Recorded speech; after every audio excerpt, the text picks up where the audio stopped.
Good day. My name is Hesna Muhammad, and I'm really not sure how to ask the question. It's about unconditional love. Is there, or what circumstance does one not consider unconditional love as the way to move or be? Should we always practice unconditional love, or is there a time when that is not wise or safe? Or Yes. Before I go into it, the moment you say unconditional, you've already given up ideas of safety. So the truly, genuinely, the person who loves unconditionally doesn't care about his or her own safety. But that's at the end. Let's start at the beginning. Everybody values love. It starts with wanting to be loved rather than giving love, but wanting to be loved. Children, it's very natural for children to want and need love. It's interesting. Who loves more, children or parents? But parents, yes. You don't have to be hesitant about it. There's no doubt about it. Our parents loved us much more than we loved our parents back. Maybe we love them more when we grow up and we begin to understand them more, and then we love them more. As kids, we sort of took them for granted. Maybe we were affectionate, but all right. So, but it's strange.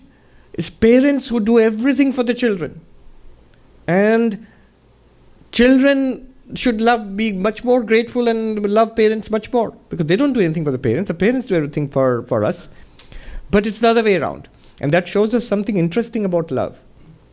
The more you do something for somebody or some cause or some organization, whatever you're doing for, the more we serve, the more we give, the more we love. It sounds counterintuitive. It should be that more we receive, more we should love. We are not very grateful creatures. But if we give, we love. More we love, more we give, more we sacrifice, more we serve, more we invest our time, energy, our life into, more we love that thing, that person, that place, that work, that creation, whatever it is, wherever your love is thrown. We love that more. So it begins with wanting love, that's preliminary. That is childlike or childish. Very soon it grows into a mature form of love, where you give love. But you also want love in return. It's a little bit transactional. Often that is, friends, spouse, partners, that kind of thing is there. I benefit from your love and appreciation, but I also give my love and appreciation and service. That's normal. That's decent. That's what holds human society together. But there's something higher than that. What you said is unconditional love. To love without asking for anything in return. Where you become more and more, you become love itself.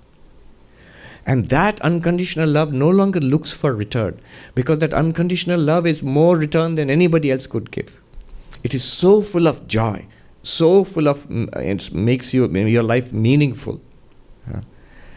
So once one tastes a little bit of that, without any philosophy also, philosophy can help, but once one tastes a little bit of that, it makes your life immediately meaningful.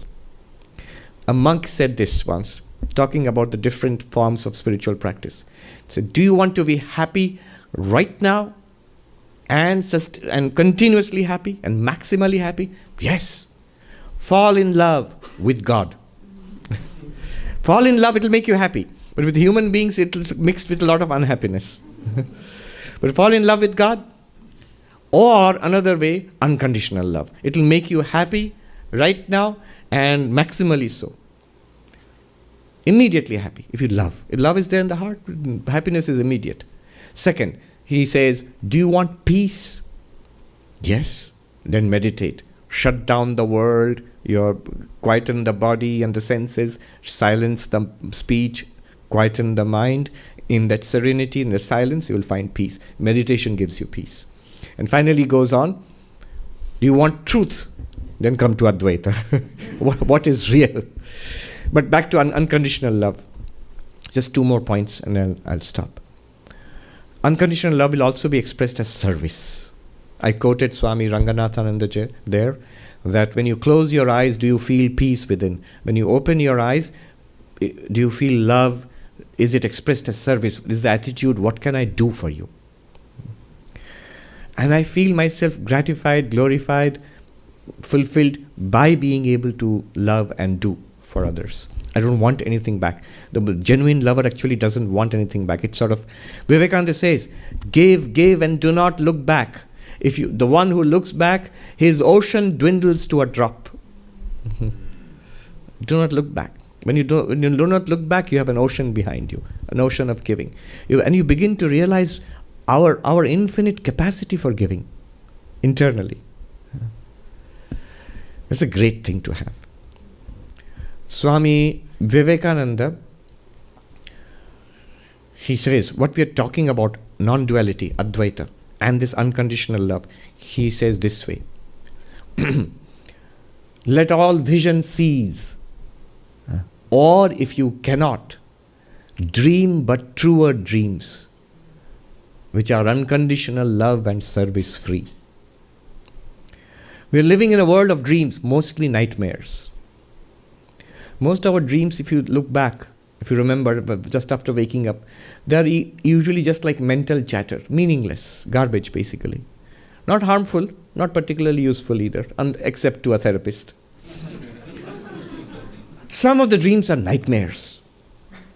So our life is a network of dreams in which we have mostly, we're spinning our wheels, repeating the same patterns all over again and again. Mixture of pleasure and pain. Or sometimes it's a lot of pain. Nightmares. So Vivekananda says, if you cannot break free of all of this, if you cannot become enlightened right now, and we have to say, I can't. It's too difficult. In that case, he says, he gives us this best philosophy of life, the highest, noblest, and practical philosophy of life. He says, if you cannot stop dreaming, then dream but truer dreams. Better dreams. Dream a better dream. What's a better dream? What's the best possible dream? Unconditional love and service free. Give love without expecting. Does not matter how people take it or react to you. And serve freely. Okay. You asked a question about safety. I'll conclude with that. Safety is important. It's practical. Why? Until you are practically a saint who doesn't care about his or her physical well-being, material well-being, until we are that, until that point we are on the journey. We have not completed the journey. And we need a little bit of safety. Sri Ramakrishna says a fence is built around a sapling. You put a sapling in the ground and build a fence around it. Otherwise the goats and cows, if you're in India, they'll come and eat up the sapling. We have the sapling of spirituality in our lives now. It's just beginning. It's budding. You need to protect it. There are people who will ruin it because we are not strong enough to resist. The people. So Sri Ramakrishna gives the example of the snake who was here. The snake who would bite. And once a mendicant, he says a brahmachari, a spiritual traveler, comes along.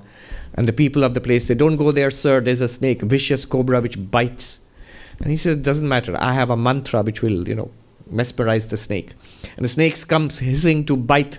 And this novice, he uses his mantra and the snake becomes like a verb. And the novice says, and this mendicant, the spiritual traveler, he says to the snake, why are you so vicious? Why do you bite? I'll give you a mantra. You repeat this mantra. It will take you to enlightenment. You'll become enlightened and realize God. And he gives him the mantra, and the snake is very overcome and says, sir, what must I do? Well, repeat the mantra and don't bite anybody. Don't bite and don't be vicious.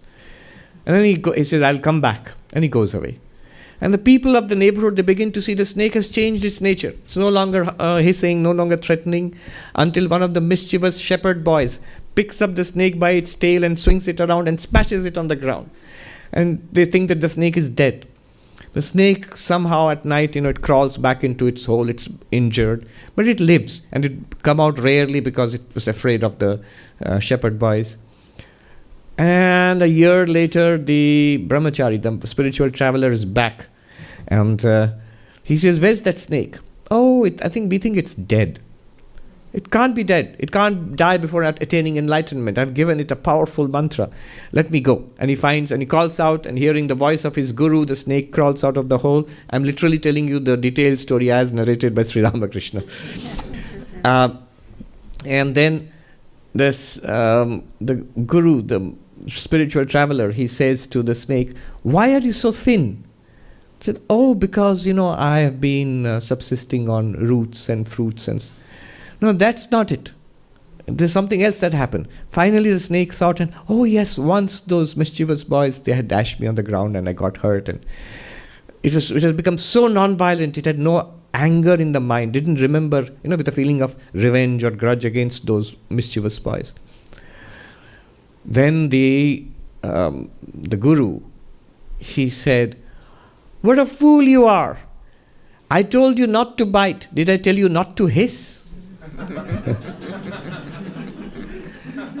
So the point being, safety is important for a long period. That's why we have monasteries, you had convents for nuns, you have ashrams, you have communities, spiritual communities, churches, so that like-minded people who are devout, who want spiritual growth, can be together in a community. It's a protection. And one must not be unwise. How wise a person is when they're building up their business. How wise and careful a person is when they are raising a family, when they have something to protect. Well, you have something to protect. The greatest treasure there is, which is spirituality. One must be wise. Don't bite, but don't forget to hiss also. Unconditional love, if you proclaim it on your Facebook status, there'll be a lot of the immediate people who will take advantage of unconditional love will be very unspiritual and nasty people. You say, I need some unconditional love, so sign me over all your property or money or whatever it is. No. One must be wise there.